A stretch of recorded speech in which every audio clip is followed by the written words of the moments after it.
जय हिंद स्टूडेंट, कैसे हो आप सभी। मैं प्रीति सिंह हाजिर हूँ आपके सामने करंट अफेयर की क्लास लेके। आज की क्लास का स्टूडेंट टारगेट रहेगा 15 मिनट में 15 खबरें को कवर करने का। तो स्टूडेंट शुरू करते हैं आज की क्लास।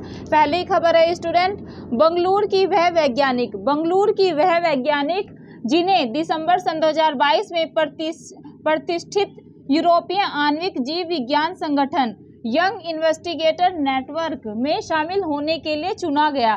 तो इस स्टूडेंट इनमें नाम पूछेंगे कि इनका नाम क्या है। अगेन रिपीट कर रही हूँ, क्वेश्चन को ध्यानपूर्वक आपको सुनना है। क्या है? बंगलुरु की वह वैज्ञानिक जिन्हें दिसंबर सन 2022 में प्रतिष्ठित यूरोपीय आणविक जीव विज्ञान संगठन यंग इन्वेस्टिगेटर नेटवर्क में शामिल होने के लिए चुना गया। तो स्टूडेंट ये है महिमा स्वामी जी को आपको ध्यान देना है कि ये बंगलुरु की वैज्ञानिक है जिन्हें सन 2022 में यूरोपीय आणविक जीव विज्ञान संगठन यंग इन्वेस्टिगेटर नेटवर्क में शामिल होने के लिए चुना गया। ये चीज आप ध्यान में रखेंगे। मूव करते हैं स्टूडेंट नेक्स्ट क्वेश्चन पे, जो कि है वह देश जहां के डाकघर द्वारा दिसंबर सन 2022 में भारत की आजादी की 75वीं वर्षगांठ के उपलक्ष्य में एक विशेष डाक टिकट जारी किया गया। तो ये किस देश ने जारी किया है? तो आप ध्यान में रखेंगे, ये किया है स्टूडेंट सर्बिया ने। किसने जारी किया है डाक टिकट? तो आप लगाएंगे सर्बिया। अगेन रिपीट कर रही हूँ, वह देश जहां के डाकघर द्वारा दिसंबर सन 2022 में भारत की आजादी की 75वीं वर्षगांठ के उपलक्ष्य में एक विशेष डाक टिकट जारी किया है। तो ये किया है सर्बिया ने। किसने जारी किया है स्टूडेंट? ये किया है सर्बिया ने। मूव करते हैं थर्ड क्वेश्चन पे, जो कि है 11 दिसंबर सन 2022 को। कब? 11 दिसंबर सन 2022 को पीएम नरेंद्र मोदी जी ने किन 3 राष्ट्रीय आयुष संस्थान को राष्ट्र को समर्पित किया है? तो स्टूडेंट ये 3 राष्ट्रीय आयुष संस्थान के नाम आप ध्यान में रखेंगे और इसमें जैसे 3 आयुष के नाम दे देंगे, इसमें से पूछ लेंगे कि जो इनमें शामिल नहीं किया, तो उसको आपको फाइंड आउट करना होगा। ऐसे करके भी क्वेश्चन आ सकता है। अगर आपको ये तीनों याद है तो नहीं है आ जाए, या है तो आप फाइंड आउट कर देंगे। तो ये तीनों का कौन से हैं जो तीनों को समर्पित किया? अगेन रिपीट कर रही हूँ क्वेश्चन, 11 दिसंबर सन 2022 को पीएम नरेंद्र मोदी जी ने किन 3 राष्ट्रीय आयुष संस्थान, बात हो रही है स्टूडेंट राष्ट्रीय आयुष संस्थान की, को राष्ट्र को समर्पित किया है। तो ये 3 आयुष संस्थान है। पहला है स्टूडेंट अखिल भारतीय आयुर्वेद संस्थान। कौन सा है? अखिल भारतीय आयुर्वेद संस्थान। अब ये कहाँ पर है आप ध्यान में रखेंगे। अगर ये पूछ लिया जाए कि भाई अखिल भारतीय आयुर्वेद संस्थान ये कहाँ पर है, तो आप लगाएंगे स्टूडेंट गोवा में। कहाँ पर है? गोवा में। बी दूसरा कौन सा है स्टूडेंट? राष्ट्रीय होम्योपैथी संस्थान। क्या स्टूडेंट? राष्ट्रीय होम्योपैथी संस्थान। ये कहाँ पर है? ये ध्यान में रखेंगे, ये है दिल्ली में। थर्ड है स्टूडेंट राष्ट्रीय यूनानी चिकित्सक संस्थान। क्या स्टूडेंट? राष्ट्रीय यूनानी चिकित्सा संस्थान NIUM। ये कहाँ पर है? ये ध्यान में रखेंगे, ये है गाजियाबाद में। तो ये तीनों चीज स्टूडेंट आपको ध्यान में रखनी है। मूव करते हैं नेक्स्ट क्वेश्चन पे, जो कि है क्वेश्चन नंबर 4। 1 जनवरी सन 2023 क्या है स्टूडेंट? 1 जनवरी सन 2023 को किसे विनय कुमार त्रिपाठी, क्या है स्टूडेंट क्वेश्चन? 1 जनवरी सन 2023 को किसे विनय कुमार त्रिपाठी की जगह रेलवे बोर्ड के CEO और अध्यक्ष के पद पर कार्यभार ग्रहण किया? क्वेश्चन है 1 जनवरी सन 2023 को किसने विनय कुमार त्रिपाठी की जगह, पहले रेलवे बोर्ड के CEO और अध्यक्ष थे वो थे, आप ध्यान में रखेंगे विनय कुमार त्रिपाठी। अब क्वेश्चन क्या है कि रेलवे बोर्ड के CEO और अध्यक्ष के पद का कार्यभार ग्रहण किया, मतलब इनकी जगह पर किसने रेलवे बोर्ड के CEO और अध्यक्ष के रूप में पद ग्रहण किया? तो आप लगाएंगे स्टूडेंट अनिल कुमार लाहोटी। क्या लगाएंगे स्टूडेंट? अनिल कुमार लाहोटी। मूव करते हैं स्टूडेंट नेक्स्ट क्वेश्चन पे, जो कि है भारत का वह राज्य है जिसने दिसंबर सन 2022 में, भारत का वह राज्य बताइए जिसने सन 2022 में अपनी सभी योजनाओं के लिए आधार कार्ड अनिवार्य कर दिया है। क्या है स्टूडेंट क्वेश्चन कि भारत का ऐसा कौन सा राज्य है जिसने सभी योजनाओं का अगर वहां पर आपको लाभ उठाना है तो आपके पास क्या होना चाहिए, क्या अनिवार्य होना चाहिए, तो आपके पास स्टूडेंट आधार कार्ड होना चाहिए, तभी आप वहां के जो भी स्टेट की योजनाएं हैं वहां का लाभ उठा सकते हैं। तो ऐसा किस राज्य ने किया है, ये क्या है स्टूडेंट, तमिलनाडु ने। किसने किया है, तमिलनाडु राज्य ने। मूव करते हैं स्टूडेंट नेक्स्ट क्वेश्चन पे, जो कि है दिसंबर सन 2022 में प्रस्तुत एक रिपोर्ट के अनुसार आयुष्मान भारत स्वास्थ्य कार्ड बनाने में कौन सा राज्य या केंद्र शासित प्रदेश मतलब कि यूटी शीर्ष पर रहा, तो स्टूडेंट ये रहा है जम्मू एंड कश्मीर। क्या है क्वेश्चन, अगेन रिपीट कर रही हूँ क्योंकि बात हो रही है आयुष्मान भारत स्वास्थ्य कार्ड की। क्या है स्टूडेंट क्वेश्चन, दिसंबर सन 2022 में प्रस्तुत एक रिपोर्ट के अनुसार आयुष्मान भारत स्वास्थ्य कार्ड बनाने में कौन सा राज्य या केंद्र प्रशासित प्रदेश शीर्ष पर रहा, तो स्टूडेंट ये शीर्ष पर रहा है मतलब टॉप पर रहा है जम्मू एंड कश्मीर, ये आपको ध्यान में रखना है। मूव करते हैं स्टूडेंट नेक्स्ट क्वेश्चन पे, जो कि है वह केंद्र शासित प्रदेश जहां पर उम्मीद नामक योजना ग्रामीण महिलाओं की आकांक्षी सहायता प्रदान करने के लिए शुरू की गई, तो उम्मीद आ जाए तो भी आप क्या लगाएंगे, जम्मू एंड कश्मीर में। मूव करते हैं स्टूडेंट नेक्स्ट क्वेश्चन पे, जो कि है दिसंबर सन 2022 में संयुक्त राष्ट्र संघ ने किस भारतीय परियोजना को, क्या है स्टूडेंट क्वेश्चन, दिसंबर सन 2022 में संयुक्त राष्ट्र संघ ने किस भारतीय परियोजना को विश्व के 10 पुनर्जीवित प्राकृतिक कार्यक्रम में शामिल किया है, तो स्टूडेंट ये किया है नमामि गंगा परियोजना को। मूव करते हैं नेक्स्ट क्वेश्चन पे, जो कि है दिसंबर सन 2022 में किस राज्य की प्रसिद्ध तंदूर रेड ग्राम या तुअर दाल को जीआई टैग प्रदान किया गया है, तो स्टूडेंट ये किया गया है तेलंगाना को। आप सभी को पता है स्टूडेंट जीआई टैग से हर बार स्टेट लेवल पीसीएस में क्वेश्चन बनता ही बनता है, तो साथ साथ हम जीआई टैग भी कवर करते हुए चल रहे हैं। यहाँ बात हो रही है स्टूडेंट कौन से तंदूर रेड ग्राम या तुअर दाल आ जाए तो भाई इसको जीआई टैग प्रदान किस स्टेट ने किया है, तो आप लगाएंगे तेलंगाना। मूव करते हैं स्टूडेंट नेक्स्ट क्वेश्चन पे, जो कि है 8 से 10 दिसंबर सन 2022 के बीच बंगाल की खाड़ी में आए समुद्री तूफान मंडोस का नामकरण किस देश द्वारा किया गया, तो स्टूडेंट ये किया गया है यूएई के द्वारा। किसके द्वारा, यूएई के द्वारा। तो ये आपको ध्यान में रखना है। क्या है क्वेश्चन, अगेन रिपीट कर रही हूँ क्योंकि जैसे ये चक्रवात होते हैं ना स्टूडेंट की, जैसे अम्फान हो गया, अब यहाँ पर बात हो रही है मंडोस की, इनके नामकरण से भी, और ये कहाँ पर आया तूफान, यहाँ से भी क्वेश्चन बनते हैं, तो आपको ध्यान में रखना है। बात हो रही है यहाँ पर मंडोस की। क्या है 8 से 10 दिसंबर सन 2022 के बीच बंगाल की खाड़ी। पहले आपको ये भी पूछ सकते हैं कि जो मंडोस चक्रवाती तूफान है ये कहाँ पर आया, अरब सागर में आया, बंगाल की खाड़ी में आया, तो आपको क्या लगाना है, बंगाल की खाड़ी में आया। आगे क्या है क्वेश्चन की आए समुद्री तूफान मंडोस का नामकरण आ जाए कि भाई नामकरण जो मंडोस चक्रवाती तूफान है इसका नामकरण किस देश ने किया, तो आप क्या लगाएंगे, यूएई ने। किसने स्टूडेंट, यूएई ने इसका नामकरण किया। मूव करते हैं नेक्स्ट क्वेश्चन पे, जो कि है 3 से 6 दिसंबर सन 2022 को इंटरनेशनल लूसाफोन फेस्टिवल का आयोजन कहां पर किया गया, तो आप ध्यान में रखेंगे गोवा। कहां पर किया गया, गोवा।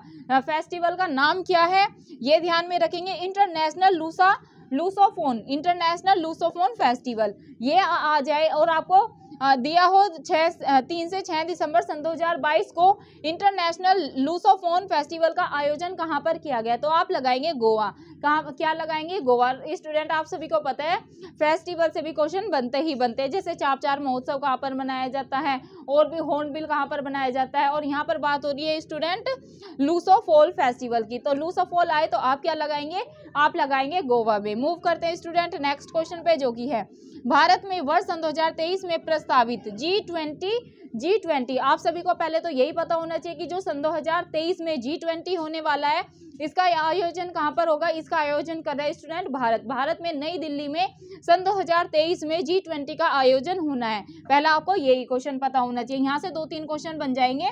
भारत में वर्ष सन 2023 में प्रस्तावित G20 शिखर सम्मेलन में G20 के अध्यक्ष के रूप में भारत ने 20 सदस्य देशों के अलावा किन देशों को, भारत ने जो G20 की भारत अध्यक्षता कर रहा है इसमें 20 देशों के अलावा 20 देशों के देशों के अलावा किन देशों को और आमंत्रित किया है, तो स्टूडेंट ये देश है बांग्लादेश को आमंत्रित किया है, मिस्र को, मॉरिशस को, नीदरलैंड को, नाइजीरिया को, ओमान को, सिंगापुर को, स्पेन को और यूएई को। ये सारे नाम आप ध्यान में रखेंगे।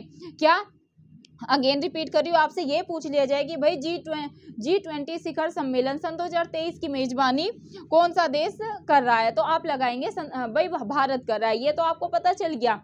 अब आप नेक्स्ट क्वेश्चन कैसे बनेगा कि G20 के अध्यक्ष के रूप में भारत ने 20 सदस्य देशों के अलावा भी किन देशों को आमंत्रित किया है, तो आप ध्यान में रखेंगे बांग्लादेश को, मिस्र को, मॉरिशस को, Netherland, Nigeria, Oman, Singapore, Spain और यूएई को आमंत्रित किया है। ये चीज आप ध्यान में रखेंगे। मूव करते हैं स्टूडेंट नेक्स्ट क्वेश्चन पे, जो कि है दिसंबर सन 2022 में किस उच्च न्यायालय ने मंदिरों के भीतर मोबाइल फोन के उपयोग पर प्रतिबंध लगाने की घोषणा की है, तो स्टूडेंट ये की है मद्रास उच्च न्यायालय ने स्टूडेंट सन 2022 में मंदिरों के भीतर मोबाइल फोन के उपयोग पर प्रतिबंध लगाने की क्या की है, घोषणा की है। अब मद्रास के जितने भी टेम्पल है, अगर वहां पर किसी को दर्शन के लिए जाना है तो मंदिर में आपको फोन की परमिशन नहीं होगी, आपको फोन भारी रख के जाना होगा। तो अगर आप मंदिर के भीतर जाते हैं, प्रवेश करते हैं, तो वहां पर मोबाइल का जो यूज है उस पर प्रतिबंध लगा दिया गया, मतलब कि आप अंदर मोबाइल फोन लेके नहीं जा सकते। ये अगर आपसे पूछ लिया जाए कि भाई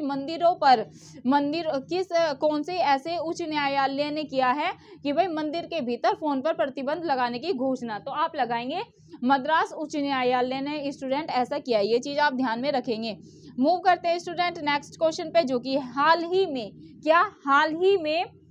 में राष्ट्रीय जैव विविधता आयोग का अध्यक्ष किसे नियुक्त किया गया है, तो स्टूडेंट ये किया गया है सी अचलेंद्र रेड्डी को। किसको? सी अचलेंद्र रेड्डी को राष्ट्रीय जैव विविधता आयोग का अध्यक्ष नियुक्त किया गया है। ये चीज आप ध्यान में रखेंगे। मूव करते हैं स्टूडेंट आज के लास्ट क्वेश्चन पे, जो कि है 1 दिसंबर सन 2022 को। क्या स्टूडेंट 1 दिसंबर को, वैसे आप सभी को पता होगा कि 1 दिसंबर को कौन सा दिवस मनाया जाता है, राष्ट्रीय एड्स दिवस। एड्स दिवस से भी स्टूडेंट काफी बार स्टेट लेवल पीसीएस में क्वेश्चन बनाया है कि एड्स दिवस किस दिन मनाया जाता है, तो आप ध्यान में रखेंगे 1 दिसंबर को। ये क्वेश्चन है 1 दिसंबर सन 2022 को भारत ने किन अंतरराष्ट्रीय संस्थानों की अध्यक्षता ग्रहण की। क्या है स्टूडेंट क्वेश्चन, ये काफी महत्वपूर्ण है, 3 स्टार लगा ले। यहाँ से आपको स्टेट लेवल पीसीएस में जरूर क्वेश्चन देखने को मिलेगा कि भाई 1 दिसंबर सन 2022 को भारत ने किन अंतरराष्ट्रीय संस्थाओं की अध्यक्षता ग्रहण की, तो आप ध्यान में रखेंगे G20। आप सभी को पता है सन 2023 में G20 की मेजबानी कौन कर रहा है, अपना भारत कर रहा है।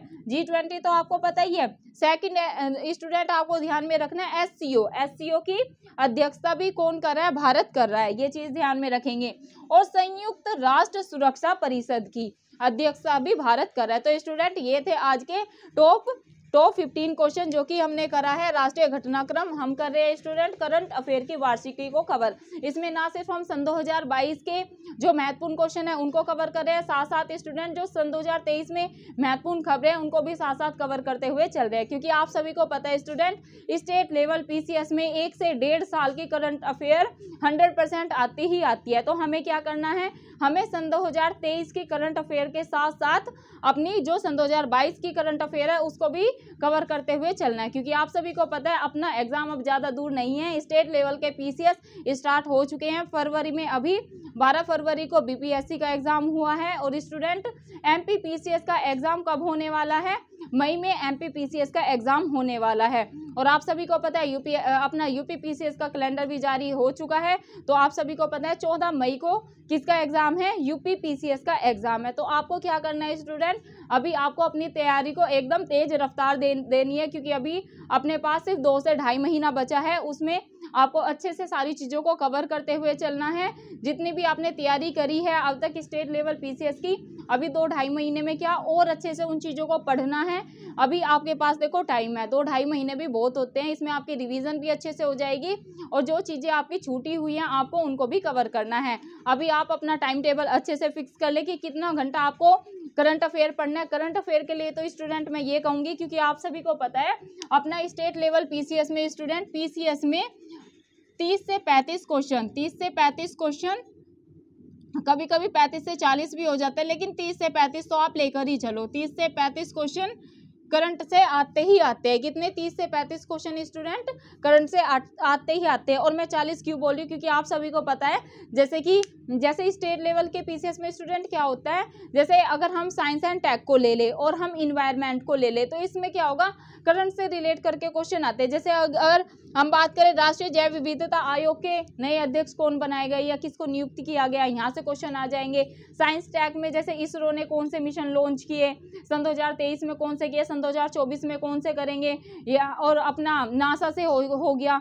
और स्टूडेंट जैसे अभी बजट पेश हुआ है, तो जैसे बजट की भी मैंने 2 क्लास ले ली है, तो बजट को भी आपको अच्छे से देखना है। बजट में स्टूडेंट मैंने एक क्लास में 30 मोस्ट मतलब कि बहुत ज़्यादा महत्वपूर्ण क्वेश्चन कराए हैं, जहाँ से स्टेट लेवल पीसीएस में क्वेश्चन पूछा जाता है। काफ़ी महत्वपूर्ण क्वेश्चन है वो भी आपको देखनी है क्लास। और स्टूडेंट कल की क्लास में मैंने क्या कराया था, बजट के जितने भी महत्वपूर्ण बिंदु मुझे लगे इस बजट के, जो कि सन 2023-24 का प्रस्तुत हुआ है या प्रस्तुत किया है, संसद में किसने प्रस्तुत किया है, निर्मला सीतारमन ने किया है, और 5वीं बार उन्होंने ये बजट को पेश किया है संसद में। मैंने पूरी जानकारी पॉइंट टू पॉइंट और क्या बजट के साथ प्राथमिकताएं हैं उनको डायग्राम से अच्छे से आपको समझाए, क्योंकि यहाँ से स्टूडेंट बजट से आप लेके चलो 2 से 3 क्वेश्चन आपको स्टेट लेवल पीसीएस में देखने को मिलेंगे ही मिलेंगे। तो आपको क्या करना है स्टूडेंट, अभी मैं आपको लास्ट टाइम में यही बोलूँगी, 2 से ढाई महीना बचा है, तो आपको अपना टाइम टेबल बना लेना है। दिन रात मिला के 24 घंटे होते हैं, तो आपको टाइम को डिवाइड करना है। आपको इस टाइम पे स्टूडेंट, मैं सभी जितने भी मेरे दोस्त मेरे साथ स्टेट लेवल पीसीएस के जुड़े हुए हैं उनसे यही रिक्वेस्ट करूँगी कि अभी आपको अपने टाइम को ज़्यादा बढ़ा देना है। 10 से 12 घंटा स्टूडेंट आपको पढ़ना ही पढ़ना है। इसमें आप अपने टाइम को अपने हिसाब से डिवाइड करें। कितने आप जैसे कि करंट अफेयर में मैंने बताया 35 से 40 क्वेश्चन आते हैं, तो उसको आपको अभी फिलहाल में 2 से ढाई घंटा देना ही देना है।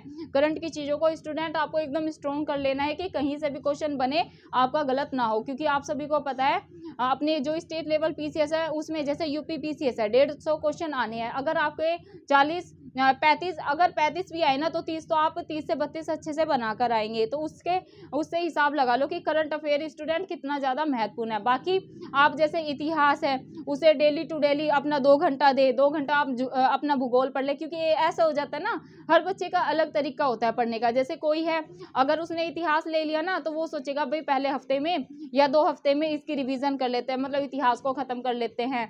फिर भूगोल पढ़ेगा बच्चा कि भाई फिर मैं भूगोल को कवर करूँगा, फिर मैं अपना इंडियन पॉलिटी को ख़त्म करूँगा। तो ऐसे सबके अपने टारगेट होता है। कोई बच्चा मतलब ऐसे बोर हो जाता है कि जैसे अगर हमने लिया है कि भाई इतिहास पढ़ रहे हैं सुबह से रात तक, तो बोरियत सी हो जाती है, फिर भेजे में कुछ जाना एकदम बंद हो जाता है, समझ में नहीं आता, क्वेश्चन मिक्सअप होने शुरू हो जाते हैं। तो कुछ बच्चे ऐसे टाइम को डिवाइड करते हैं कि भाई 2 घंटे मतलब मॉर्निंग में अपने को करंट तैयार करनी है, फिर अपने को थोड़ा रेस्ट करना है चाय पानी पी के, और फिर अपने को इतिहास पढ़ना है या अपने को ज्योग्राफी पढ़ना है 2 घंटे में, 2 घंटे में पॉलिटी निपटाना है। तो ऐसे ऐसे करके स्टूडेंट हर बच्चे का एक अलग टाइम टेबल होता है। तो अभी मैं ये कहूँगी कि आप अपने पेन पेपर पे क्या करें, अपने टाइम टेबल को बनाएं अपने हिसाब से। देखो स्ट्रेटजी सब बोलते हैं कि मैम टाइम टेबल क्या है, मेरे से भी काफ़ी बच्चे पूछते हैं कि मैम आपका टाइम टेबल क्या है, आप क्लासेस भी लेते हैं और आप अपनी भी सेल्फ स्टडी करते हैं, बाकी भी आप सब चीज़ें कैसे मैनेज करते हैं। तो स्टूडेंट मेरा टाइम टेबल अलग है, अगर मैं अपना टाइम टेबल आपको बताऊंगी तो आप फॉलो नहीं कर पाएंगे, क्योंकि मुझे